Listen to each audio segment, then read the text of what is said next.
I trained at 5 a.m. 30 days in a row, and you should too. So I challenged myself to work out at 5 a.m. for 30 days in a row and turned into 12 plus years. And I just want to talk about how it changed my life, did it wreck my body, and if you stick around to the end, I'm going to tell you exactly how it could benefit you, especially for somebody working 60 to 80 hours a week. Let's get it. You definitely don't want to miss the end. So while I started training at 5 in the morning, seeking some sort of discipline that was more consistent and helping me have structure throughout my day, because working long hours is very exhausting to try to work out at the end of the workday. So it made sense starting the day with a workout, win that, and then go to work feeling fresh, energized, and ready to kill the day. That's essentially why I started working out in the morning. So it maximized productivity. It inspired other people to do it too that knew me, but I was also inspired by people that I used to watch on Instagram, David Goggins and all these people working out early in the morning. It inspired me to do it as well. And it's a time of the day that isn't busy, so you're not fighting through traffic to get to the gym. You're at the gym, there's not very many people, so you're not going to be waiting for machines, all that stuff. So your workouts are going to be more effective as well. That's also what I found working out in the morning. So what can you expect working out in the morning? Your energy is going to be through the roof. The initial 30 minutes of waking up can be a drag sometimes, but after you get through that 30 minutes, you are just running around circles through everyone. When you're waking up at 4:35 to get a workout in, people are rolling out of bed at 7 to get ready for work. So you're beating the world by being 2 hours ahead. So you're going to be energized throughout the day. Also, your consistency becomes better, because after a certain point, between that 3 weeks to 4 weeks mark, you have a set routine, you start to feel better, and you become more consistent with your workouts. You have more mental clarity and focus in the morning, because there's less interruptions, less noise. You're more dialed in and focused on what you need to do. And plus, knowing that you have work in the morning, you're actually going to not waste time in the gym. You're going to be in there to do what you're supposed to do, get it done, and get out, which makes you more mentally clear. And you feel ahead for the day. You feel ahead. Do that for a week, you're ahead. Do that for a month, it's almost like your whole life changed. So I highly, highly, highly recommend it. That is what you can expect. So what actually happens? So the first week, I'm not going to lie to you, is going to be a struggle because you're not used to it yet. But stick with it. It's going to get better. Your cravings, your mood swings will be there for that initial week. So again, it's just the beginning phase. It does get better. By week 2, you notice your mental clarity increases, your mental discipline increases, and you're starting to feel like the momentum is coming in a good way. By weeks 3 and 4, your body adapts, you're performing better, your routine is more established, and you're starting to feel really good. So the big benefit to getting through that first 4 weeks is you are less likely to skip now, because you know how it is in the morning. The only hard part is really waking up. Once you get the workout done, you're done for the day.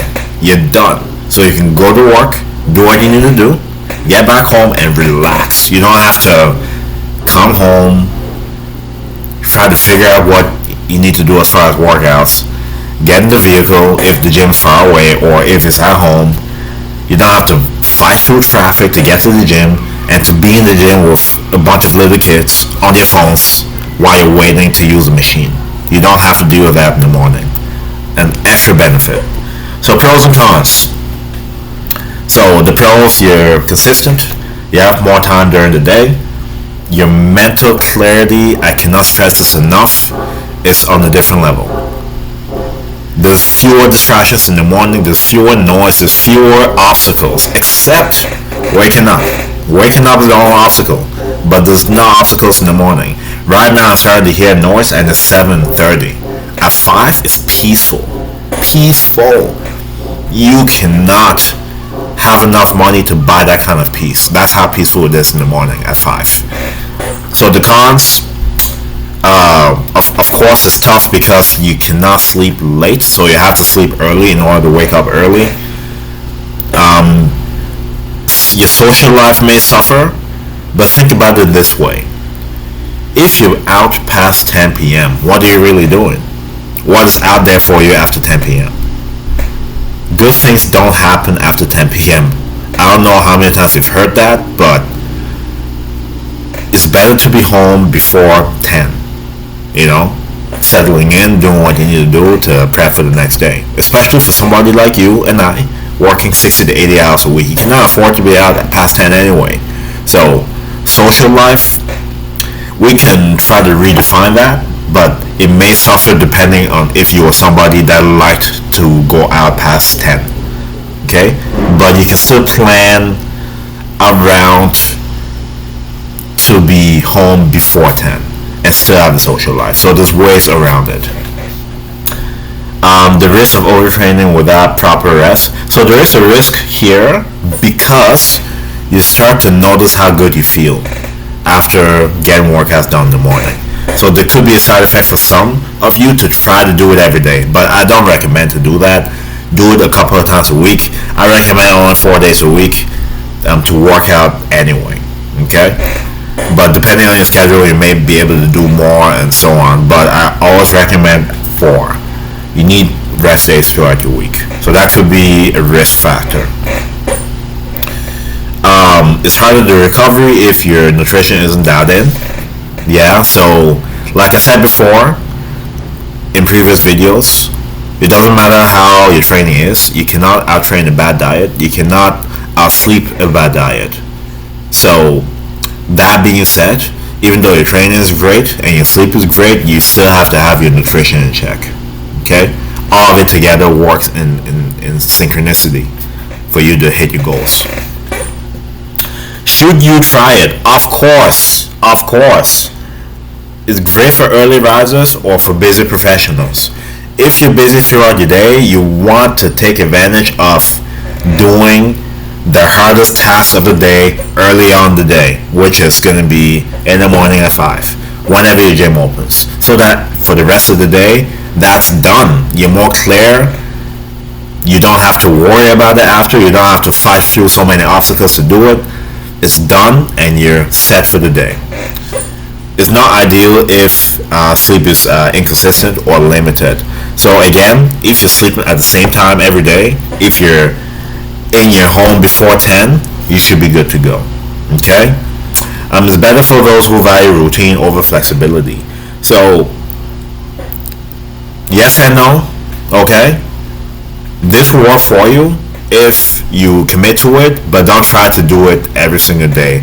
The flexibility comes with the fact that you don't need to work out every single day. So if you need to work out 4 days of the week, that gives you flexibility. It only doesn't give you flexibility if you try to do it every day, which doesn't work for most people. For me, working 60 to 80 hours a week, I know for sure I cannot do it every day. There's 4 days of the week I do it. Certain weeks, if I'm not as busy with other things that I need to do, it may be 5, but that's maximum. Okay? Obviously, when I train my students and I know their work schedules, I know what they need to be doing. Their work, this hybrid. So workouts at home, workouts at the gym. So I give that flexibility to my students. If you want to know more about that, type below Mulo System and I can follow up with more details. Anyways, so finally, I'll keep training at 5 in the morning because I found so many benefits. It's just tough to go back because I've been to the gyms later in the day and I've seen how busy it is and I've seen how much of a nuisance it can be, how a 1 hour workout, 30 to 70-minute workout, let's say, turns into you being in there for 2 hours, which is a waste of time. So 5 a.m. made sense, and I'm going to keep doing it. You should only do it if it aligns with your lifestyle. So yes, because if you're somebody that's truly busy, working 60 to 80 hours a week, it will fit you because you're busy as it is, and you need to find ways to do what you need to do, but not make it inconvenient. And with waking up in the morning, even though waking up early might be inconvenient, the rest of your day becomes convenient. That's what I'm trying to say here. So it benefits people that work a lot of hours. Okay? We can talk more on people that work back shift and stuff like that. It's different for you, but for people that do 8 to 8, 8 to 6, whatever your hours are plus your side things, it's definitely beneficial to wake up early and get it done out of the way. You really win becoming more intentional with time? Yes, you do. Because in order to succeed, you have to map out your day for success. And the best way to do that, really, without using the Google Calendar, is to finish your most important tasks early on in the day, starting at 5. That's what I've seen work the most. And from there, sort of work backwards. You get that responsibility done, you get home, get ready, go to work, do your thing. And once you're back, you have a big gap of time, which is what I'm trying to get at here. The key takeaways is it's not about the 5 a.m. workout, it's about consistency. Okay? If you can find a way to make it work other ways, that's great. But I recommend 5 a.m. because there's something about it that sets you up for success for the day, and not having the inconveniences once your work day ends to try to fit these things that you need to fit in. Because if your health is a sacrifice, then you will be inefficient in your work anyway. So health has to be a priority, you know what I'm saying? But that concludes my points for the video. So I made a group that is for busy professionals working 60 to 80 hours that want to get in shape without making the gym their whole life, without living in the gym, without having 2-hour workouts, all that stuff. So the links are in the description to get in the group. It is a paid group, but I'll tell you right now, there's a lot of things in there. You have workouts, weekly calls, accountability from everybody, weekly check-ins. I have a lot of things in the classroom you can take and learn, plus a lot of resources to help you reach your goals without making it complicated. So if that interests you, the link is in the description. Other than that, may God bless you, and thank you for sticking around to this part of the video. Let me know what your thoughts are. Let me know what things you struggle with, and I can do videos on them to help you more. May God bless you, and I'll see you next video.